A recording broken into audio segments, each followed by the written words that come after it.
দিন যায় রাত যায়, দিন যায় রাত যায়, 1 মাস 2 মাস 3 মাস এখনো পুরা হয় নাই। 3 মাসে 90 দিন, আরো 3 দিন বাকি আছে 90 দিন হওয়ার। এরপরে নবীজির মেয়াদ শেষ। 40 মণ খেজুর তারে দিতে হবে 3 মাস পর। এখনো 3 মাস পুরা হয় নাই রে যুবক, একটু দিলটা নরম করে আমার নবীর ঘটনাটা শোনো। তোমার জীবনের মোড় ঘুরে যাবে, তুমি বুঝতে পারবা কেমন নবীর উম্মত তুমি হইছো, নবীর কেমন আদর্শ তোমার নেওয়ার কথা, আর তোমার মাঝে এখন কি আদর্শ চলছে, কার অনুসরণ তুমি করতেছো, আর করা দরকার ছিল কোন নবীর অনুসরণ। আল্লাহর নবী এই রাস্তা দিয়ে তিনি যাইতেছেন, নবীজির সঙ্গে আছেন হযরত ওমর ফারুক রাদিয়াল্লাহু তাআলা আনহু। নবীজি ওই রাস্তা দিয়ে যাওয়ার সময় হঠাৎ করে ইহুদি নবীর রাস্তাটা আটকায় দিল। আটকায় বলতেছে, মুহাম্মদ মনে আছে নি 40 মণ খেজুরের কথা, আমার খেজুর দাও, খেজুর দাও। আল্লাহর নবী বলেন, ভাই রে আরো 3 দিন বাকি আছে, তোমার কথা মতে আরো 3 দিন বাকি আছে। 90 দিন এখনো হয় নাই, 87 দিন হয়েছে, 3 দিন বাকি আছে। আমার পুরাপুরি ইয়াদ আছে 3 দিন পর তোমার 40 মণ খেজুর আমি পৌঁছে দেব। ইহুদি তখন কয়, মুহাম্মদ 3 দিন আমি বুঝি না, এখন আমার খেজুর দেওয়া লাগবে, এখন দিতে হবে, নতুবা সামনে যাইতে দেব না, রাস্তা আটকায় দিলাম। আল্লাহর নবী বুঝাইতে চেষ্টা করেন, বাইরে একটু বুঝো, এটা অন্যায়, এটা অন্যায়। কথা ছিল 90 দিন পার হতে দেও।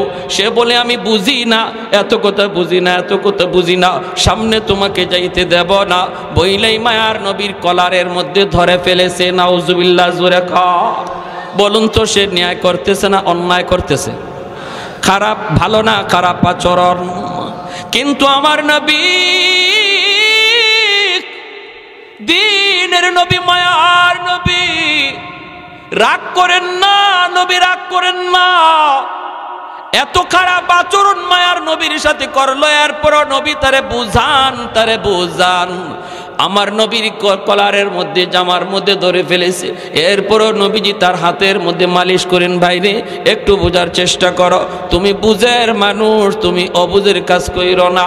কয়, আমি এত কিছু বুঝি না। নবীর পাশেই দাঁড়ায় আছেন হযরত ওমর ফারুক রাদিয়াল্লাহু তাআলা আনহু। বলুন তো, ওমর নরম না গরম? খালি গরম নাকি বেশি গরম? যার ইবলিসে দেখলেও আর এক রাস্তায় ভাগে, ঠিক না? ওমরের হাতের তলোয়ার সব সময় খোলা থাকতো, খোলা, খাফের ভিতরে ঢুকাইবো আবার বের করব, এই টাইম ওমরের হাতে ছিল না। আল্লাহু আকবার কর। যেখানে বসাইবার দরকার নগদ, এজন্য ইবলিসে কইতো, আল্লাহ রে, এই বেটা যেভাবে খোলা তলোয়ার লইয়া হাঁটে, কোন দিন আমি ইবলিস যে বাটে পড়ি। এজন্য হে যদি দেখতে হযরত ওমর এই রাস্তায় আসতেছেন, হে আরেক রাস্তায় যাইতো। আল্লাহ নবী বলেন, সবার সাথে শয়তান আছে, কিন্তু আমার উমরের সাথে শয়তান নাই। সাহাবায়ে কেরাম বলে, ইয়া রাসূলুল্লাহ, আপনার সাথেও কি শয়তান আছে? নবী বলেন, আমার সাথেও আছে, তবে আমার শয়তান মুসলমান হয়ে গেছে। সুবহানাল্লাহ, জোরে বলেন আল্লাহু আকবার। এক লোক মদ বেচবো বাজারও, কলস ভরে মদ নিয়ে যাইতেছে, আর যায় আর মনে মনে কয়, আল্লাহ আল্লাহ, তুমি আমার আজরাইলের সামনে ফালাই দিও, তো উমরের সামনে ফালাইও না।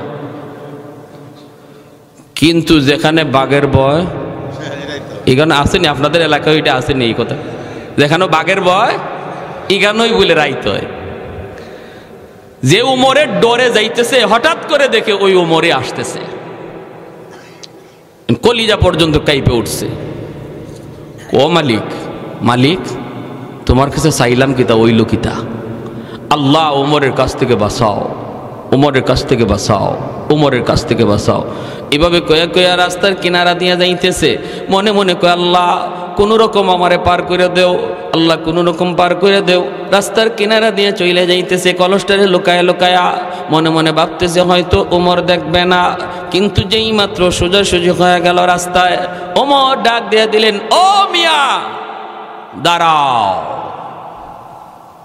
কি বুঝেন? কলিজাত পানি আসেনি, বুকো পানি আসেনি, শেষ। হযরত ওমর কাছে আসছেন, আইসা বলেন কলসে কি? ঢাকনা দেওয়া কলস।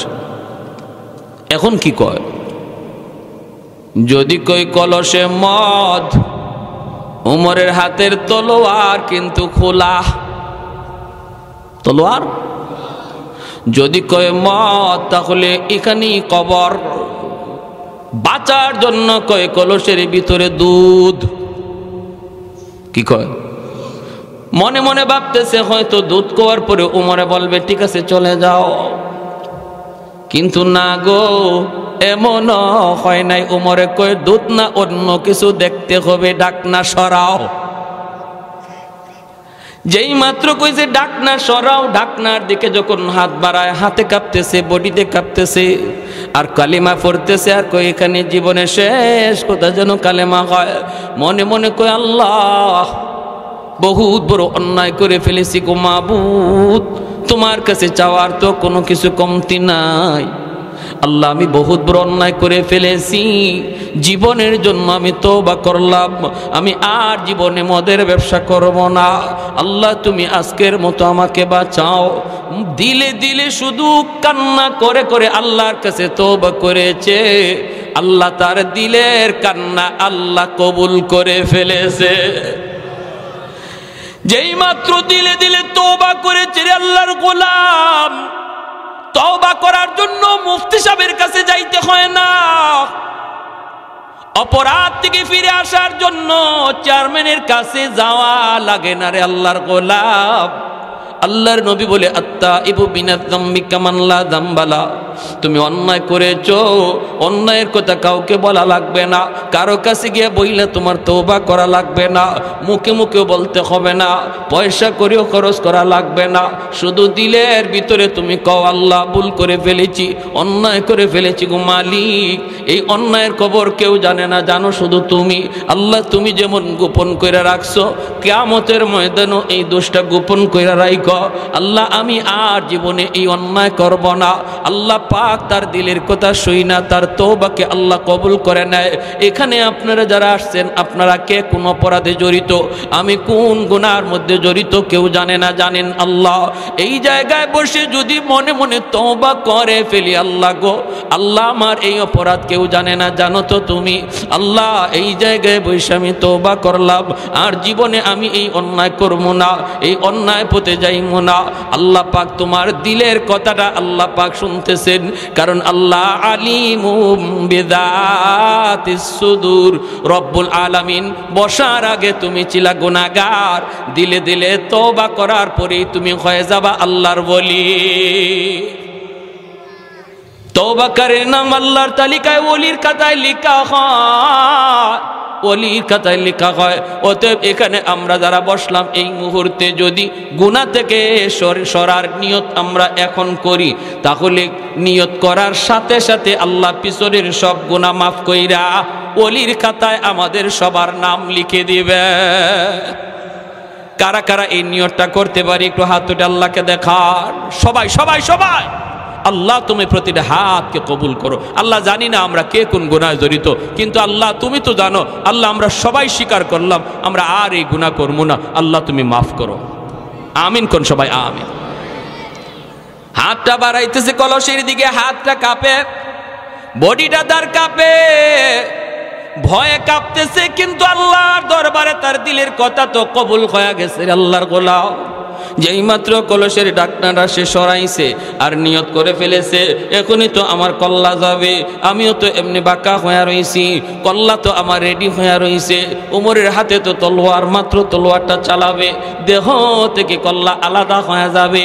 হাতটা যেই মাত্র কলসের মুখের দিকে নিছে, নিয়া ঢাকনাটা সরাইছে, ঢাকনাটা সরাইতেই আল্লাহু আকবার, আল্লাহু আকবার।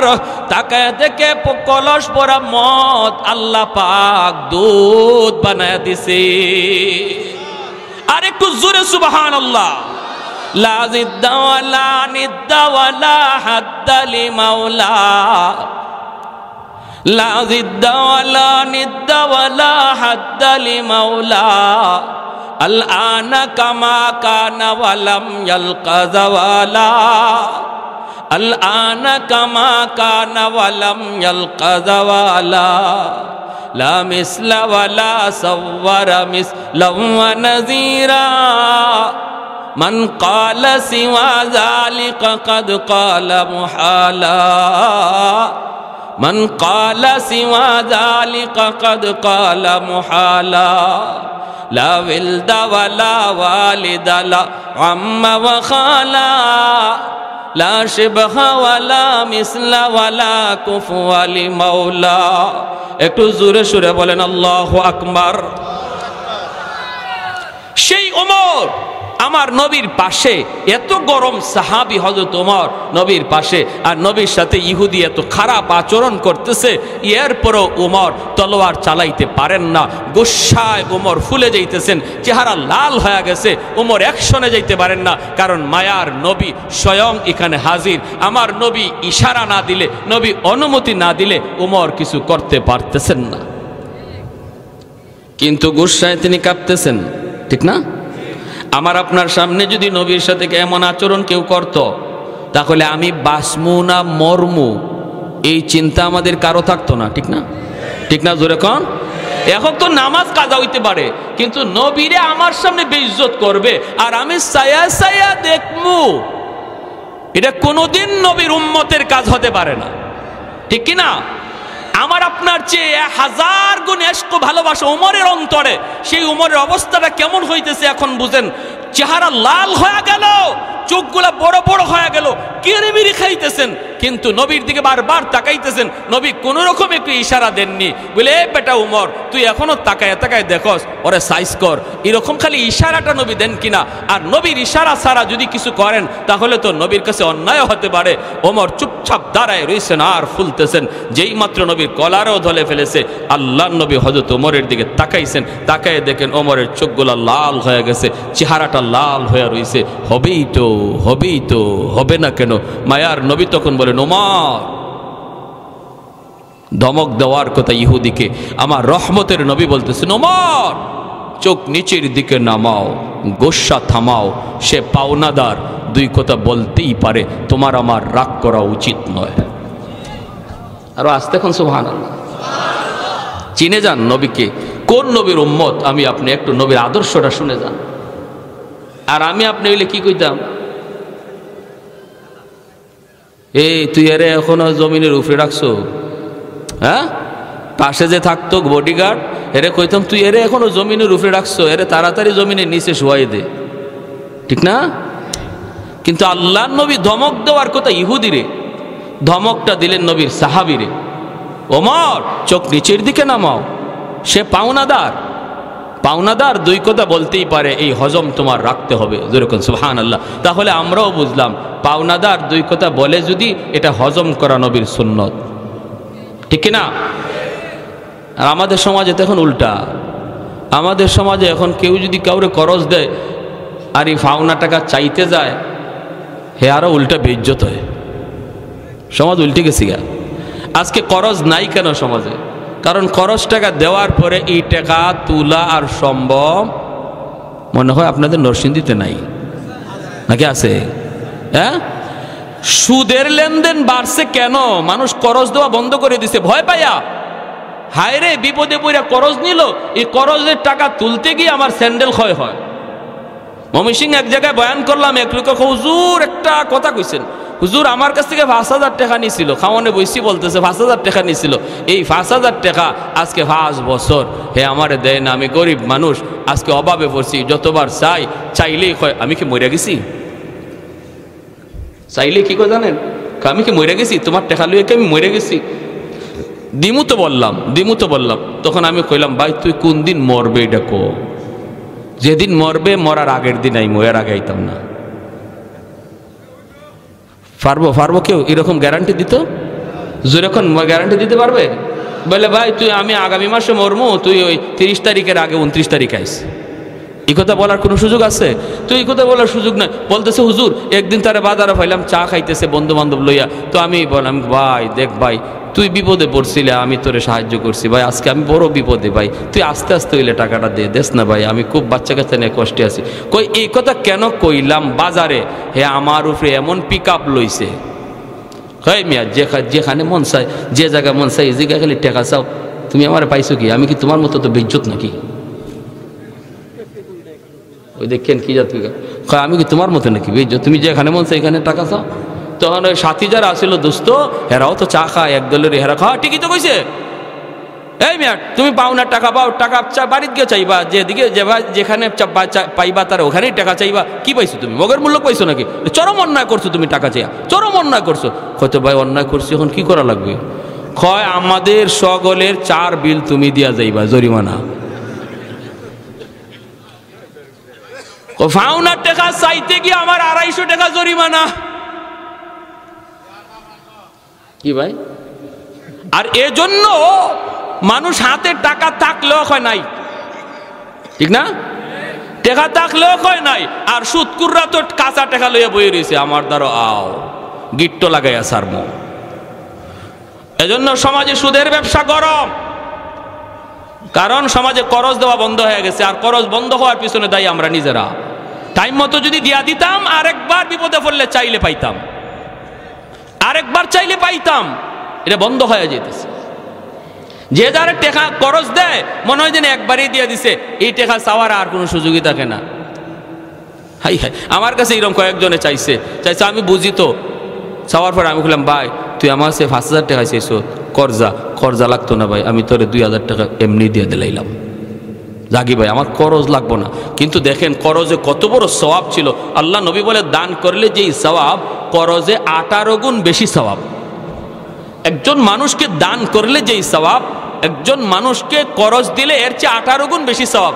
নবীকে জিজ্ঞেস করা হয়েছিল, ইয়া রাসূলুল্লাহ করজে এত বেশি সওয়াব কেন? নবী বলে এর বেশি সওয়াব কারণ হলো, যে মানুষটা করজ চায় সে সমাজে সম্মানী মানুষ, হে হাত পাততে পারে না, সে ভিক্ষা করতে পারে না, সে বিপদে পইরা সম্মানী মানুষটা তোমার কাছে করজ চাইছে। ওই সম্মানী মানুষের সম্মান যে তুমি রাখছো, এজন্য আল্লাহ তোমাকে 18 গুণ বেশি সওয়াব দেয়। কিন্তু এটা তো আমার ধৈর্য রাখতে হবে, ঠিক কি না? টাইম মতো সময় মতো দিয়া দিতে হবে। এজন্য আমরা যারা এখানে আসছি, একটু আল্লাহর দোহাই, যদি কেউ কারো কাছে করজ আইনা থাকি, আল্লাহর দোহাই যদি নাও পারেন অন্তত তার সাথে যোগাযোগটা রাখেন। বলে ভাই এই মাসে পারছি না ভাই, সামনে মাসে তোরে দিয়ে দিব, ভাই এই টাইম মতো পারছি না ভাই, আগামী মাসে দিয়ে দিব, এতটুকু কইরেন। নতুবা আজকে সুদের ব্যবসা গরম হওয়ার জন্য আপনি দায়ী, ঠিক কিনা জোরে খান? আপনি আমি দায়ী সুদের ব্যবসা গরম হওয়ার জন্য। মনে কষ্ট পাইতেছেন আপনারা ভাই? মানে কিছু কথা বইলা ফেলতেছি আমি, আনুষঙ্গিক কথা যেগুলা আসলে সব জায়গায় বলি না, কিন্তু আপনাদের আগ্রহ দেখে একটু বলতে আমার ইচ্ছে হইতেছে। তবে কেউ কারো উপরে নিয়েন না, আমি কাউকে টার্গেট করে। আপনাদের এলাকা আমি একদম নতুন, আমি কেমনে জানবো কে কি করেন না করেন? আমি গড়ে কইতেছি, যদি উপরে ফইরা যায় আল্লাহর দোহাই আমার উপরে রাগ করেন না, এটা শরীয়তের কথা। তবে আপনার কাছে অনুরোধ থাকবে, আমরা এর থেকে বের হয়ে আসবো ইনশাআল্লাহ। আল্লাহর নবী বলতেছে, উমর চোখটা নিচের দিকে নামাও, আর তার দিকে গরম করা যাবে না, সে পাওনাদার। 2 কথা বলতেই পারে রে উমর। এ উমর আসো আমার কাছে আসো। নবীজি কাছে ডাইকে আনলেন, আইনে নবী কানে কানে বলতেছেন, উমর যাও এখনই তারে খেজুর দিয়ে আসো, 40 মণ খেজুর তারে এখনই দিয়ে দাও। আল্লাহর নবীকে উমর বলেন, নবী গো 3 দিন তো এখনো বাকি আছে। নবী বলেন, উমর রে সে তো মানতে রাজি না, অতএব তার সাথে আর বাড়াবাড়ি করে লাভ নাই, খারাপ আচরণ করে লাভ নাই, এখনই তারে দিয়ে দাও। আর উমর একটু শুনো শোনো, তারে যখন 40 মণ খেজুর তুমি দিবা, আরো 10 খেজুর তারে বেশি দিয়া দিও। হযরত উমর বলতেছে, মায়ার নবী গো, ওগো রহমতের নবী, ওগো দরদি নবী, কেমন করে আপনি হজম করলেন? আল্লাহু আকবার। ওগো দরদি নবী, কেমন করে আপনি আচরণটা হজম করলেন গো নবী? আপনাকে আল্লাহ কেমন ভাবে বানাইছে গো? আল্লাহ কেমন ভাবে আপনারে বানাইছে? এজন্য আল্লাহ বলেছে, বন্ধু তুমি জগতের জন্য রহমত, তুমি জগতের জন্য রহমত। হযরত ওমর বলতেছে, নবী গো 10 বেশি কে তারে কেন দিব? এত খারাপ আচরণ করলো, এরপরে আবার বেশি দিব কেন? মায়ার নবী তখন বলেন, উমর রে তুমি যে তার দিকে রাগ করে তাকাইছো, এর জরিমানা হলো 10। कौनैन मुख्तार खुदा तुमको बनाया, कौनैन मुख्तार खुदा तुमको बनाया, उम्मत का निगाहबान खुदा तुमको बनाया, उम्मत का निगाहबान खुदा तुमको बनाया।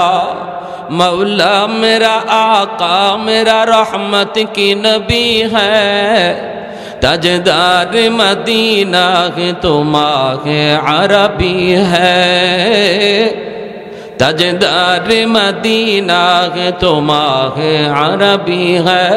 अशजार ने देते हैं नबूवत के शहादात, तशकीक कमर में है तो अंगुल की इशारात, तशकीक कमर में है तो अंगुल की इशारात। एक जोरे सुरे बोलें अल्लाहु अकबर। हजरत उमर কথা আর বাড়ালেন না, সাথে সাথে হজরত উমর লোকটারে ডাক দিলেন, মিয়া আসো, তুমি তোমার খেজুরগুলি নিয়ে যাও। হজরত উমর লোকটারে নিয়ে তিনি বাইতুল মালে হাজির হয়ে গেলেন। 40 মণ খেজুর তারে দিয়া দিলেন। আবার যখন 10 খেজুর তারে বেশি দিতে চান, লোকটা তখন ডাক দিয়া বলতেছে, উমর রে আমি পাই হলো 40 মণ, আবার 10 তুমি কেন বেশি দিতেছ? হযরত উমরের এমনি তো মিজাজ খারাপ, এমনি তো মাথা গরম হয়ে রইছে, আবার প্রশ্ন যখন করে বেশি কেন দিতে চাও? হযরত উমরের রাগ আবার বেড়ে গেল। আবার তিনি হজম করলেন আর বলতেছেন, কথা বাড়াইও না, যা দেই লইয়া তুমি সোজা চইলা যাও, আমারে আর তুমি গরম কইরো না। কেন 10 বেশি দিলাম প্রশ্ন কইরা আমার গুসা বাড়ায়ও না, বাড়ায়ও না। ইহুদি তখন ডাক দিয়ে কইর, উমর আমি নিব না, 10 আমি বেশি নিব না যতক্ষণ পর্যন্ত এর কারণ না জানছি। হযরত উমর চোখের পানিটা বসেন আর বলেন, মিয়া আজকে আমার মায়ার নবীর সাথে তুমি যে আচরণটা করেছো, রহমতের নবীর সাথে যে আচরণ তুমি করেছো, যেই নবীকে আল্লাহ গোটা জাহানের জন্য রহমত বানায় পাঠাইছে, যেই নবী না আসলে তোমার মতো এই জাহান্নামের কীট আল্লাহ দুনিয়ায় পাঠাইতো না, আমার ওই মায়ার নবীর সাথে আজকে যে আচরণ তুমি করলা, তাও আমি উমরের সামনে, আমি উমরে চিনুনি বলে, চিনি তো ভালো করে চিনি, আমার সামনে আজকে যে আচরণ তুমি যে করছো নবীর সাথে, যদি আজকে এখানে আমার নবী না থাকতেন তাহলে এই মুহূর্তে তোমার ঠিকানা হতো মাটির নিচে। এটা বুঝো, বুঝি, কিন্তু এরপর আমি উমর গুসাটারে হজম করলাম। আমি জানি আজ আমি উমরের কত কষ্ট হয়েছে আমার গুসাটারে হজম করতে, এরপরও হজম করা লাগছে, কারণ রহমতের নবী এখানে স্বয়ং হাজির। এরপরও নবী তোমাকে দমক দিলেন না, ধমকটা দিলেন আমাকে, কানে কানে আমাকে বলেছেন, উমর রে তারে 10 বেশি দিয়া দিও। আমি নবীকে জিজ্ঞেস করেছিলাম, নবী গো 10 কেন? আমার রহমতের নবী বলেছেন, আমি যে তোমার দিকে রাগ করেছি, চোখ লাল করেছি, এর জরিমানা হলো 10। সাথে সাথে ইহুদি কান্না শুরু করে দিল। ইহুদি কান্না করে আর কই, উমর আমি খেজুর নিতে আসি নাই, আমি মায়ার নবীর ধৈর্য পরীক্ষা করতে এসেছি, কারণ আমি তাওরাত কিতাবের একজন পণ্ডিত। তাওরাত কিতাবের ভিতরে আখেরি জমানার নবীর যতগুলি আলামত তাওরাত কিতাবে রয়েছে রে, সবগুলি আলামত আমি মুহাম্মাদুর রাসূলুল্লাহর কাছে পেয়েছি। একটা কথা ছিল এমন তাওরাত কিতাবে, সেখানে আল্লাহ লিখে দিয়েছে আমার আখেরি নবী আমার দোস্ত এমন ধৈর্যশীল হবে, তার সাথে খারাপ আচরণ করলেও সে খারাপ দিয়ে জবাব দিবে না, খারাপ ভাষায় যদি কেউ গালি দেয় তিনি খারাপ ভাষায় জবাব দিবে না, ইনি এতটা ধৈর্যের পাহাড় হবে, ধৈর্যের পাহাড়। এই পরীক্ষাটা আমার এখনো পাওয়া বাকি ছিল, অতএব আমি ইচ্ছা করে খারাপ আচরণ করেছিলাম, সেই আলামতটা পাওয়ার জন্য উমর রিয়াজ আমার প্রমাণ হয়ে গেছে ইনি মুহাম্মাদুর রাসূলুল্লাহ আখেরি নবী, যেই নবীর কথা আল্লাহ তাওরাত কিতাবে আগেই জানায় দিছে।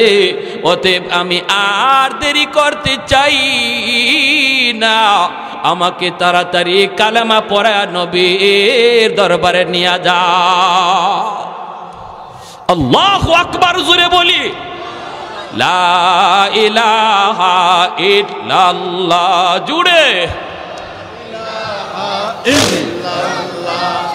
লা ইলাহা ইল্লাল্লাহ লা ইলাহা ইল্লাল্লাহ জুড়ে লা ইলাহা ইল্লাল্লাহ লা ইলাহা ইল্লাল্লাহ লা ইলাহা ইল্লাল্লাহ লা ইলাহা ইল্লাল্লাহ লা ইলাহা ইল্লাল্লাহ লা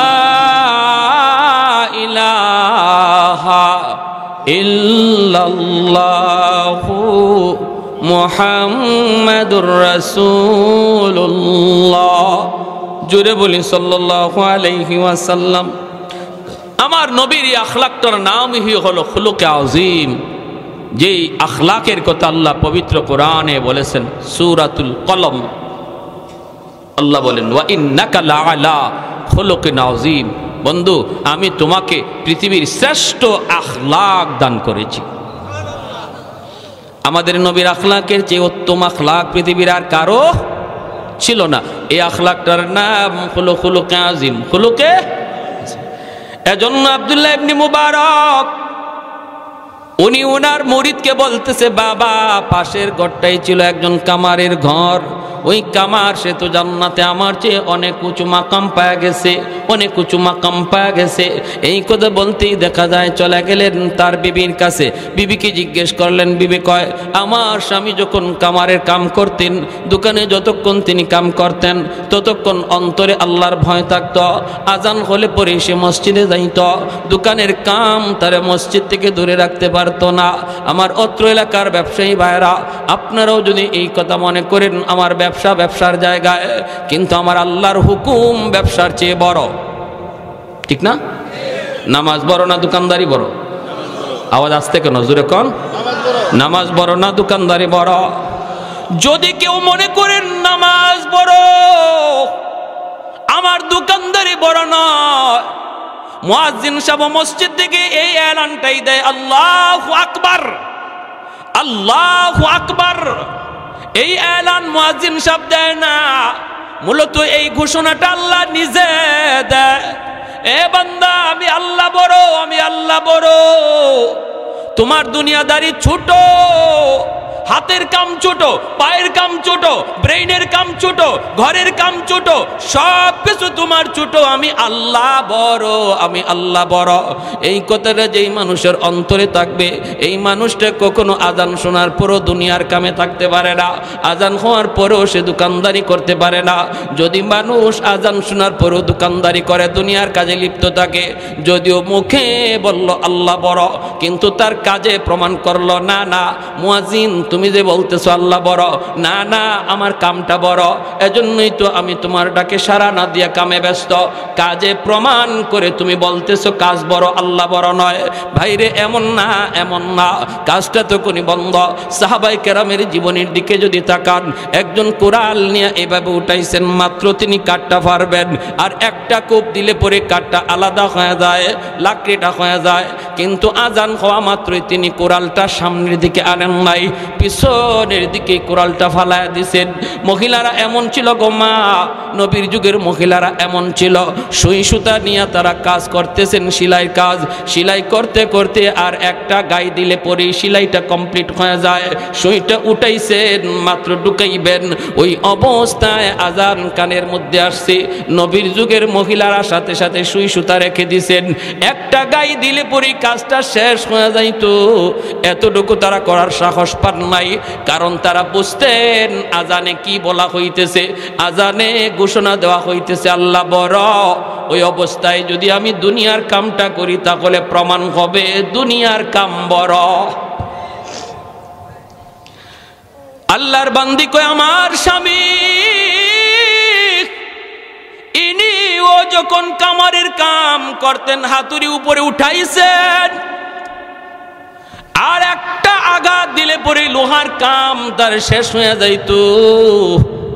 কিন্তু আজান কানে আসছে, সাথে সাথে হাতুড়ি পিছনেই ফালাইয়া দিছেন। আল্লাহু আকবার জোরে কোন।